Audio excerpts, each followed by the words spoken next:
Pending లో ఉన్న వేతనాలను తక్షణమే చెల్లించాలంటూ గాజువాక జోనల్ కార్యాలయం వద్ద GVMC contract workers union CITU ఆధ్వర్యంలో భిక్షాటన చేపట్టారు. కరోనా సమయంలో అలుపెరగని సర్వీసును అందించి అందరి మన్ననలు పొందిన పారిశుద్ధ్య కార్మికులకు జీతాల విషయంలో తస్సారం చేయడం తగదని AP municipal workers employees federation అధ్యక్షుడు జి సుబ్బారావు అన్నారు.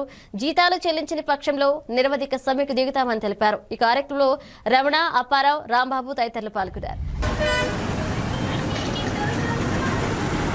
పాదయాత్రలో మున్సిపల్ కార్మికులు 10 మంది చేస్తానని చెప్పినట్టు జగన్మోహన్ రెడ్డి అధికారం వచ్చిన 16 నెలల తర్వాత వీళ్ళందరినీ కూడా కార్పొరేట్లో జాయిన్ చేసి ప్రభుత్వమే జీతాలు ఇస్తుందని చెప్పి ప్రకటన చేయడం జరిగింది. కార్మికులందరినీ కార్పొరేట్లో జాయిన్ చేసిన తర్వాత ఇప్పటికి 3 నెలలుగా జీతాలు లేవు.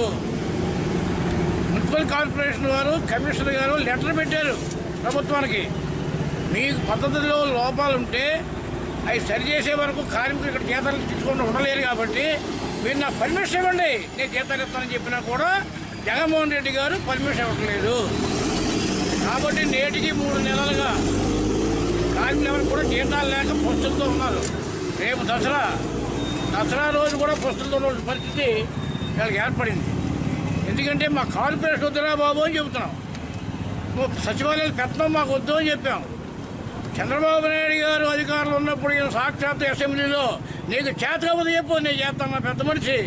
ఇవాళ చంద్రబాబు నాయుడు కంటే కూడా 270 జీవో కంటే కూడా ఘోరమైన జీవోలు తీసుకొచ్చి కార్మికులు పొట్టలు కొడతా ఉన్నాడు.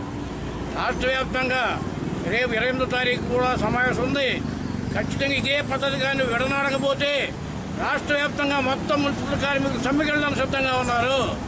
ఆ పరిస్థితి తెచ్చుకోవద్దని చెప్పి మేము జగన్మోహన్ రెడ్డికి విజ్ఞప్తి జరుగుతూ ఉంది. ఎంత అన్యాయం ఇది! నెల జీతాలు ఇవ్వతే తప్ప వాళ్ళకి ఆకలి తీరరా? నెల జీతాలు ఇవ్వకపోతే వాళ్ళ పిల్లలు స్కూల్ ఫీజు కట్టుకోలేరా? నెల జీతాలు ఇవ్వకపోతే వాళ్ళ కుటుంబం ఎలా గడుపుతాయి? అలాంటిది 3 మాసాలుగా జీతాలు ఇవ్వకుండా పూర్తిగా దీని బాధ్యత జగన్మోహన్ రెడ్డిదే. మున్సిపల్ కమిషనర్ చాలా స్పష్టంగా చెప్పారు, నేను జీతాలు ఇస్తాను అని, అయినా పర్మిషన్ ఇవ్వట్లేదు. కాబట్టి కార్మికులుగా ఈ విధానాన్ని మేము అంగీకరించలేదు. ఖచ్చితంగా భవిష్యత్తులో మాత్రం మేము నిరవధిక సభకి వెళ్ళడం సిద్ధంగా ఉన్నాం. ఆ పరిస్థితి తెచ్చుకోవద్దని చెప్పి మరొకసారి ప్రభుత్వాన్ని ఇచ్చేస్తాం. కంటి తులుపుగా నాకు 6,000 ఇచ్చాడు. ఇప్పుడు కూడా మన కార్డులోనే ఉన్నాం. ఇప్పటికీ 6,000 కూడా ప్రతి నెల రెగ్యులర్గా వచ్చే పరిస్థితి లేదు కనబట్టంగా. ఆయన అధికారులు రాకముందు చెప్పి ఇంకొక మాట ఏంటి, మీ అందరినీ నేను పర్మనెంట్ చేస్తాను అని చెప్పారా లేదా? అయ్యో, ఇప్పటికైనా మా విముక్తి కలిగింది.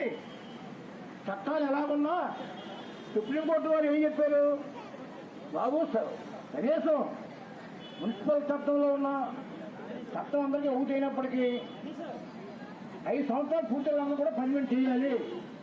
ఇది మనం సాధించుకున్న హక్కు. ఇది ఒక్కొక్కరు 15 ఏళ్ళు, 20 ఏళ్ళు, 25 ఏళ్ళు అయినప్పుడు కూడా పర్మనెంట్ చేయట్లేదు.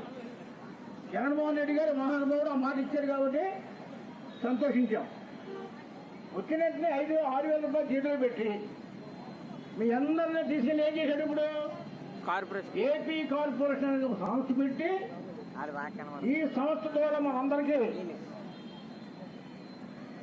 దాంట్లో జాయిన్ చేసి మీ జీతాలన్నీ కూడా మేమే ఇస్తాం, మీ పిఎఫ్ మేమే ఇస్తాం అని చెప్పి కండిషన్ పెట్టాడు. గవర్నమెంట్ వారు జీతం ఇచ్చేస్తారు కదా, మన పర్మనెంట్ అయిపోతామని మనం అందరం కలగన్నాం. ఆ జీతాలు కూడా సకలం ఇచ్చి దిక్కులేదు. ఏపీ కార్పొరేషన్ సరుకులు ఏం పెట్టాడు, నువ్వు కార్పొరేషన్లో చేరాలంటే నాకు కాగితం రాసేవాళ్ళ. ఏమని రాసేవాలి? నువ్వు పని నచ్చకపోతే, ఎవరికి నచ్చకపోతే, ఎమ్మెల్యేకి నచ్చకపోతే, లేదంటే ఇన్స్పెక్టర్ నచ్చకపోతే, లేకపోతే అధికారికి నచ్చకపోతే నా ఉద్యోగం తీసేయండి అని నువ్వు రాసేవాళ్ళ.